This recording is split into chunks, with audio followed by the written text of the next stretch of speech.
السلام عليكم ورحمة الله.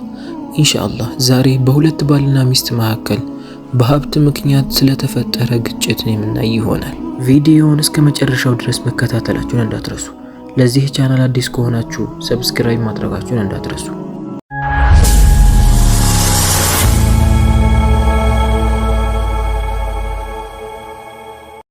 አንድ ቀን የሐሊማ ባል ሰዓድ ከእንቅልፉ አርፍዶ ይነሳል። እንደሌላው ጊዜ ዚክርን አልተጠቀመም፣ ሰላትንም አልሰገደም። ተጣጥቦ ልብሱን ከቀየረ በኋላ ጠጥቶ የማያውቀውን ቡና ለመጀመሪያ ጊዜ መጠጣት ጀመረ። እንደሌላው ጊዜም ለሚስቱ ሰላምታንም አልሰጣትም። ሐሊማ ይህንን ስትመለከት በጣም ግራ ትጋባለች።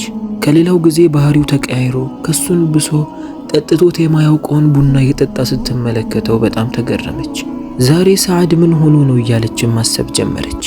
ወደ ሰዓድ ጋርም ፈገግ ብላ ጠጋ አለችና ለአይን እንኳን የምትጠላውን ቡና እንዴት ዛሬ ልትጠጣ ቻልክ ብላ ጠየቀችው። ነገር ግን ሰዓድ ምንም አይነት መልስ አልሰጣትም ነበር። አይኗን ተመለከታትና ዞር ብሎ ቡናውን መጠጣት ጀመረ። ሚስትም ፈገግ ብላ አዋርተው መልስ ሳይሰጣት ዝም ሲላት በጣም ይከፋታል። ዛሬ ምን ሆኖ ነው? ምን የነካው ነገር አለ እያለች ማሰብ ጀመረች። እንዲህማ ማሰብ የለብኝም አለችና እንደገና ወደሱ ጋር ጠጋ ብላ ሰዓድ ሆይ የሚያስጨንቅህ ነገር አለ እንዴ ብላ ጠየቀችው። ሰዓድም አረ ምንም ነገር የለም አላትና ሌላ ምንም አይነት መልስ ሳይሰጣት የያዘውን ቡና ጠጥቶ ከጨረሰ በኋላ ትንሽዬ የሥራ ቦርሳውን ይዞ ከቤት ይወጣል። ሚስቱን እንኳን ቻው ብሎ ሰላም አላላትም ነበር።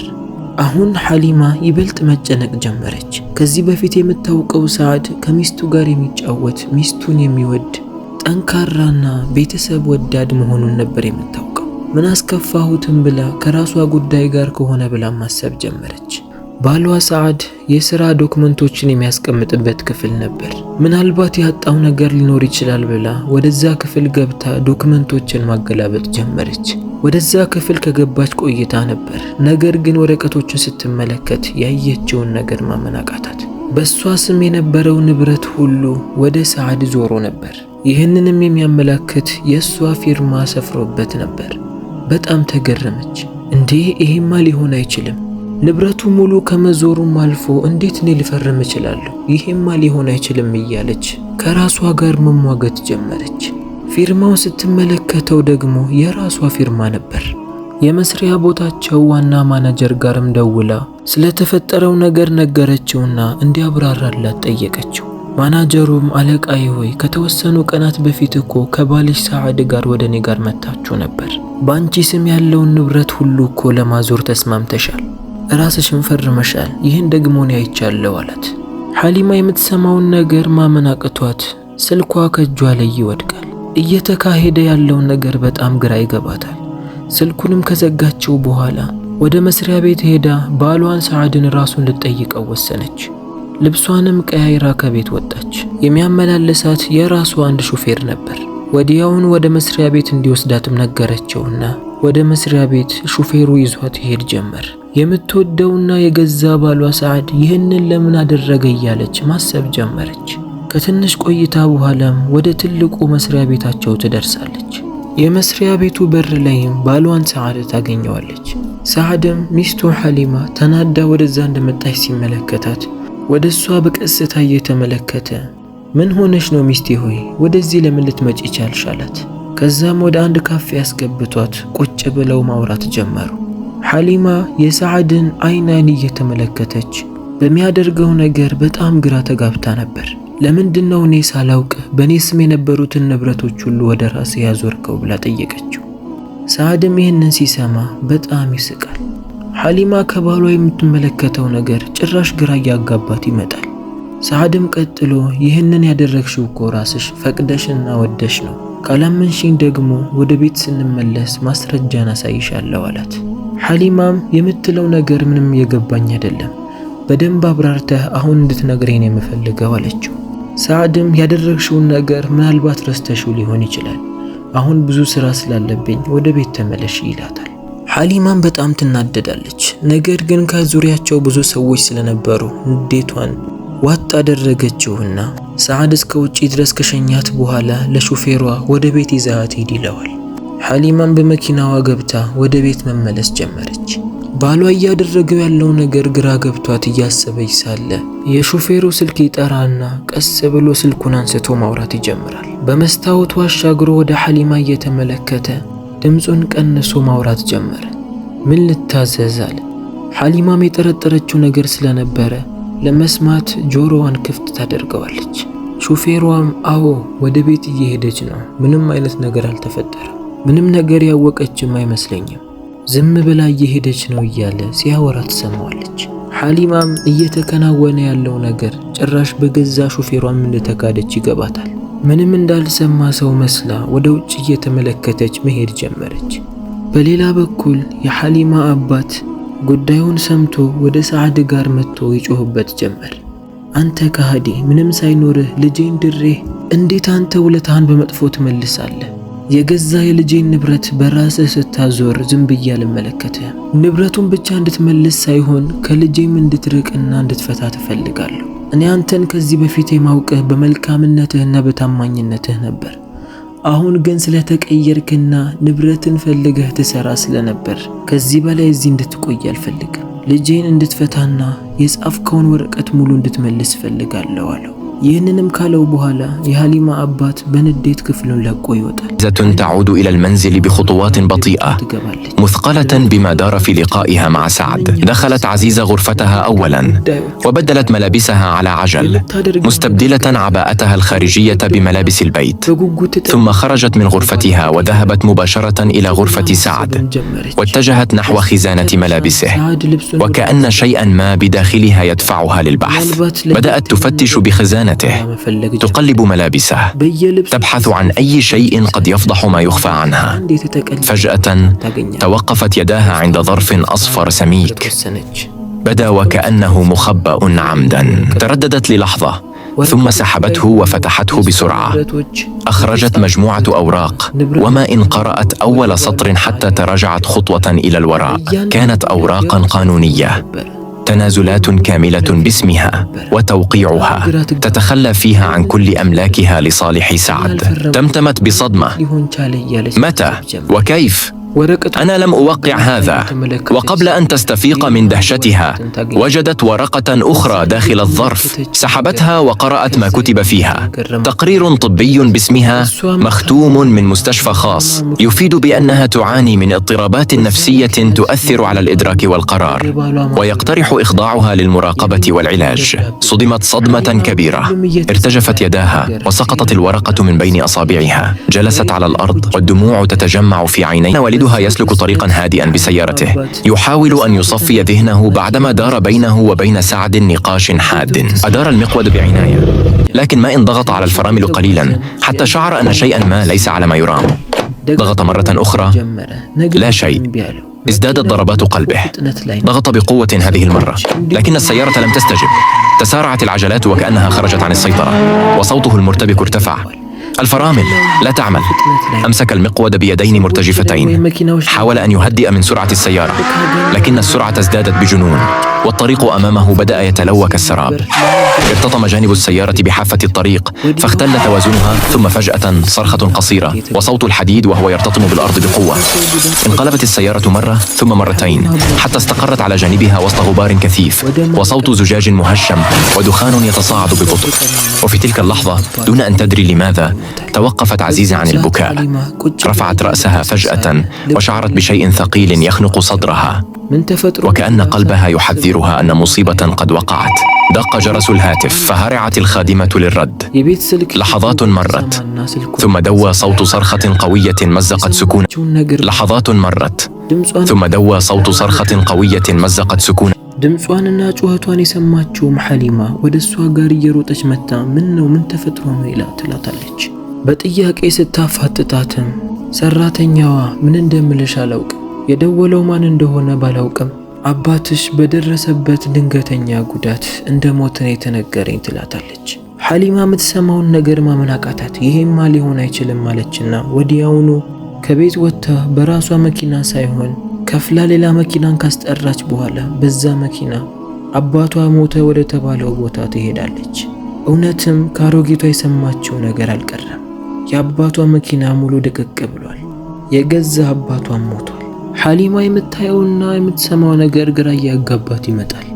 የምትይዘው የምትጨብጠውን ነገር ታጣለች። የምትወደውና የገዛ አባቷም ጥሏት ሄዷል። ወዲያውኑ ባሏ ሰዓድ ወደ እሷ ጋር ይመጣና ያባብላት ጀመር። ወደ ቤትም ይዟት ይሄዳል። ቤትም ከገባች በኋላ ብዙ እንግዳዎችና ጓደኞቿ እየመጡ ሐሊማን ያበረታቷትና አብሽር ይሏት ጀመር። ከአንድ ቀን በኋላም ቁጭ ብላ ሐሊማ አሁንም ተክዛ ሳለ እሷን ሊጠይቋት ከመጡ መካከል አንድ አዛውንት መጣ ነበር።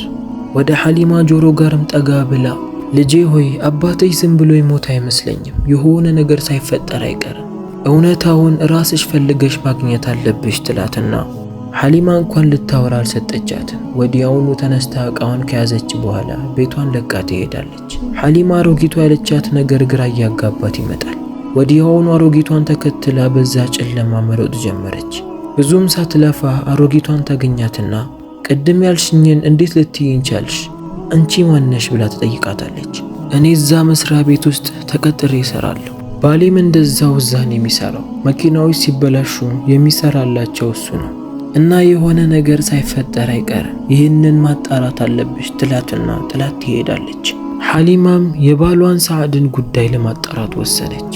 አዛውንቷ ከነገረቻትም በኋላ ጊዜን ማጥፋት አልፈለገችም። ወዲያውን ወደ ውጭ ወጥታ ከሹፌሯ ጋር ሆና ወደ መስሪያ ቤት ትሄዳለች። ሰዓቱ በጣም ረፍዶና መሽቶ ነበር። ሐሊማ መሆኗን ስላወቁ ማንም ሰው አልከለከላትም ነበር። ወደ ውስጥም ገብታ የደህንነት ካሜራ የተቀረጹበትን ቦታ ማጣራት ጀመረች። የአባቷ መኪና ተበላሽቶ አንድ የመኪና ሜካኒክና ሰዓድን ቁጭ ብለው ሲሰሩት ትመለከታለች። የመኪናውን ፍሬን አስወግደው እንዳይሰራ ያደረጉትም እነሱ ነበሩ። የተፈጠረውን ዓላማ ለማሳካት ፈልገው ሐሊማ የምታየው ነገር ግራ ገባት። እስካሁን ስትሰማው የነበረውን ነገር በተግባር ተመለከተችው። የገዛና እንደዛ የምትወደው ባሏ ከራሷ ሕይወትም አልፎ ከአንድ ሰው ጋር እንኳን ተጣልቶ የማያውቀውን የአባቷን ነፍስ እስከ ማጣት አስደረሰ። እስካሁን እሱን ለመፍታት አስባ የማታውቀው ሐሊማ አሁን ከሱ ጋር ተፋታ ሌላን ሕይወት ብትኖር ወይ ወደ ቤቷ ብትመለስ መምረጥ ጀመረች። ወደ ቤትም ከተመለሰችና ካደረች በኋላ በቀጣዩ ቀን ሰዓድ ስልኩን ትቶ ወደ ሻወር ገብቶ ነበር። ወዲያውኑ ስልኩ ይደወላል። ሐሊማም ስልኩን ለማንሳትና ለማየት ብዙ ከተንገራገረች በኋላ ስልኩን አንስታ መመልከት ጀመረች። ከዛም ብዙም ሳይቆይ የቤቷ በር ይከፈታል። የዛ ቤት ሰራተኛ ነበረች። አዛውንቷም ሐሊማ በጣም ተናዳና ስሜታዊ ሆና በስልክ ስታወራ ስትመለከታት ልጄ ሆይ ምን ሆነሽ ነው ዛሬ ቢዚ የሆንሽው ብላ ትጠይቃታለች። ከዛም ሐሊማ ስልኩን ዘጋቸውና እናቴ ሆይ በሩን ጠጋ አድርጊው የምነግርሽ ነገር አለ ብላ ከጎኗ ታስቀምጣታለች። በደንብ ከተመቻቹ በኋላም ሐሊማ ቁጭ አድርጋ ለዛች አዛውንት ጉዳዩን ሁሉ ትነግራት ጀመር። እንዴት እንዳስፈረማት ምን ያህል ራሷን እንደማታውቅ ሁሉንም ነገር ሳታስቀር ትነግራታለች። አዛውንቷም ልጄ ሆይ አብሽሪ ብላ ታቅፋታለች። ከዛም አንገቷን አጎንብሳ እንዲህ አለች፣ ልጄ ሆይ ይቅርታ አድርጊልኝ መጥፎን ነገር አድርጌብሻለሁ ትላታለች። ሐሊማም ይህንን ስትሰማ ምን ነው እናቴ ምን አድርገሽ ነው ትላታለች። አዛውንቷም እንዲህ አለች፣ ሰሞኑ ሰዓድ የሆነ ነገር ሆኗል። ጠዋት ሲነሳ ቀጥታ ወደ እኔ ጋር ይመጣል። ከራሱ ጋር የሆነ የብልቃጥ መድኃኒትን ይዞ ለሐሊማ በምትሰጫት ምግብ ላይ አድርጊው የሚለኛል። እኔም ቢብየው ነበር፣ ነገር ግን እኔን እንደማይምረኝ ዝቶ ተናገረብኝ። አሁን ይሄንን ስነግርሽ ራሱ እየፈራሁ ነው ትላታለች። ሐሊማም እየሰማችው ያለው ነገር ሁሉ ግራ ያጋባታል። ያ መድኃኒት የት አለ? እስቲ ልየው ወይም ደግሞ የት እንደሚያስቀምጠው ንገሪኝና ላዩ ፈልጋለሁ ትላታለች። አዛውንቷም ይሄማ የሚሆን ነገር አይደለም፣ መድኃኒቱን ሁል ጊዜ ከራሱ ጋር ነው የሚይዘው፣ ኪስ ውስጥ ነው የሚጨምረው፣ ማግኘቱማ በጣም ከባድ ነው ትላታለች። ሐሊማም እሺ ነገ ሲሰጥሽ ቀስ አድርገሽ ለኔ ትሰጭኛለሽ ትላታለች። አዛውንቷም በሐሊማ ሐሳብ ተስማማለች። እሺ ችግር የለውም፣ ነገር ግን ይህንን ነገር ሰዓድ ማወቅ የለበትም፣ ካወቀበት አንቺን ብቻ ሳይሆን እኔንም አይመረኝም ትላታለች። ጠዋት ላይም ሰዓድ እንደተኛ ሰው ሆና አልጋዋ ላይ ጋደም ትላለች። ወዲያውኑ እንደተለመደው ሰዓድ ወደ አዛውንቷ ጋር ይገባና ይህንን መድኃኒት እንደተለመደው አድርጊ፣ ከምግብ ጋር አድርገሽ ለሐሊማ ስጫት ይላታል።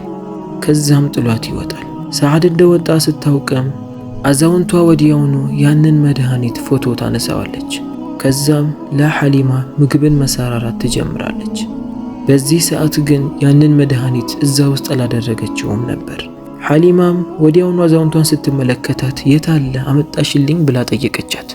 አዛውንቷም ይዛው የመጣችውን ፎቶ አሳየቻት። ሐሊማም ማዝና አሁን ሰዓድ እያደረገው ያለው ነገር ገባኝ፣ እኔ ሳላውቅ እንድፈርም ያደረጉኝም በዚህ ምክንያት ነው ማለት ነው አለች። ከዛም ጉዳዩን እያሰበች ማልቀስ ጀመረች። በሰዓቱ ሰዓድ ወደ ሽንት ቤት ገብቶ ስለነበር ስልኩን አንስታ አገላብጣ መመልከት ጀመረች። ወዲያውኑም የሆነ መልእክት ይገባል። መልእክቱንም ስትከፍተው ለሰዓድ የተቀመጠለት አድራሻና ስልክ ቁጥር ነበር። ስልክ ቁጥሩን ከዚህ በፊት አይተው አታውቅም፣ አድራሻውንም እንደዛው። ወዲያውኑ ሰዓድ ልብሱን ቀያይሮ ፏ ብሎ ይመጣል። ስልኩንም ይዞ በመኪናው ይሄዳል። ሐሊማም ልትከታተለው ፈለገች።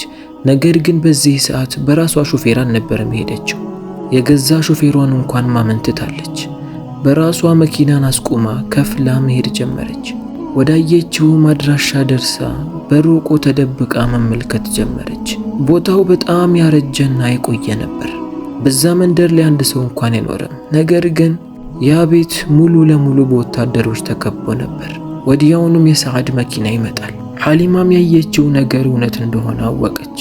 ተደብቃ ማንም ሳያያት መከታተል ጀመረች። ወዲያውኑ ሰዓድ ከመኪናው ይወርዳል።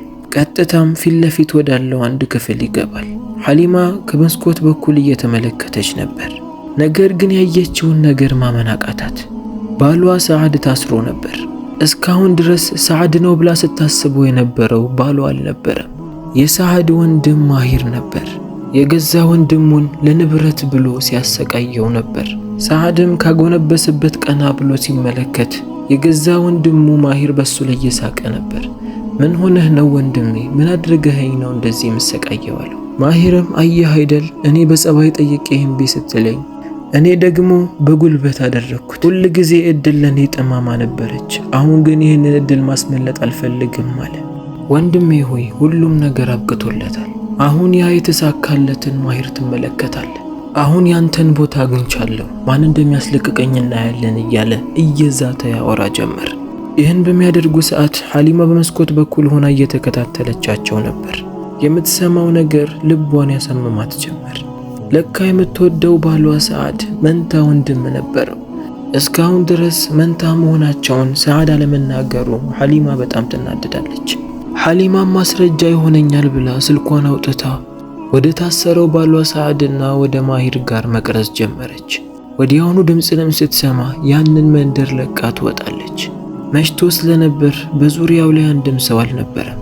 ወዲያውኑ ወደ ፖሊስ ጋር ደውላ ቶሎ ብላችሁ ድረሱ፣ አንድ በጣም የተጎዳና ብዙ ጊዜ የታሰረ ሰው አለ፣ ቶሎ ድረሱ ብላ ፖሊሶችን ትጠራቸዋለች። ፖሊሶቹም ይደርሳሉ። በዙሪያው ያሉ መንገዶችን ካጣሩ በኋላ ወደ ቤተ መንግስቱ ቀጥታ ይገባሉ። የነበሩትን ጠባቂዎች ሁሉ አንበርክከው መያዝ ቻሉ።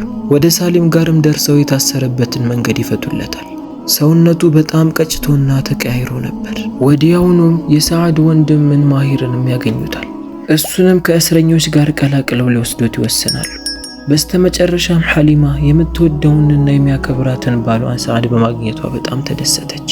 እሱ ላይም ተጠምጥማ ማልቀስ ጀመረች። እሱም እንደዛው። በጣምም ተደስተው ወደ ቤት ይመለሳሉ። ትንሽ ረፍትም እንዳደረጉ ሐሊማ ለባሏ ለምንድነው እስካሁን ድረስ ወንድም እንዳለ ለዛው መንታ እንደሆናችሁ ያልነገርከኝ ብላ ተጠይቀዋለች። ሰዓድም ይቅርታ ሚስቴ ሆይ እኔ ይሄ ይፈጠራል ብዬ አላወቅኩም ነበር። ለብዙ ጊዜ መንታ ወንድሜ ማሂር እስር ቤት ውስጥ ቆይቷል። ከዛ መቼ እንኳን እንደሚወጣ ረስቼው ነበር። ብነግርሽ ምንም ጥቅም የለውም ብዬ ነው የተውኩት ይላታል። ወደ ፍርድ ቤቱም ሄደው ንብረታቸውን ሙሉ ወደ ራሳቸው ሊያስመልሱ የተወሰኑ ማስረጃ ይሆነናል ያሉትንም ነገር ከያዙ በኋላ ወደዛ ያቀናሉ። ዳኛውን በደንብ ከሰማ በኋላ የሳሊም ወንድም ማሂር የሰው ነፍስን በማጥፋት በሚል እድሜውን ሙሉ እስር ቤት እንዲቆይ በሱ ንብረት ስም የነበሩ ሀብቶች ሁሉ በሐሊማ በኩል እንዲዞር ዳኛው ይፈርዳል። በስተመጨረሻም እንቅፋት የሆነባቸውንም ሰው ከራሳቸው ያርቃሉ። ምንም ያህል ሐሊማ አባቷ በመሞቱ በጣም ብታዝንም እንቅፋት የሆነባቸውን ሰው አግኝታ ከህይወቷ በማስወጣቷ በጣም ደስተኛ ሆነች። ከዛን ጊዜ ጀምሮ ሰዓድና ሐሊማ በደስታ ተከባብረው መኖር ጀመሩ። የዛሬው ድንቅ ታሪካችን ይህንን ይመስላል። ታሪኩ በጣም እንደመሰጣችሁ ተስፋ አደርጋለሁ። በታሪኩ ዙሪያ የምትሰጡት ኮሜንት ካለ አስቀምጡልን። በሌላ ታሪክ እስከምንገናኝ ድረስ ወሰላሙ አለይኩም ወራህመቱላህ።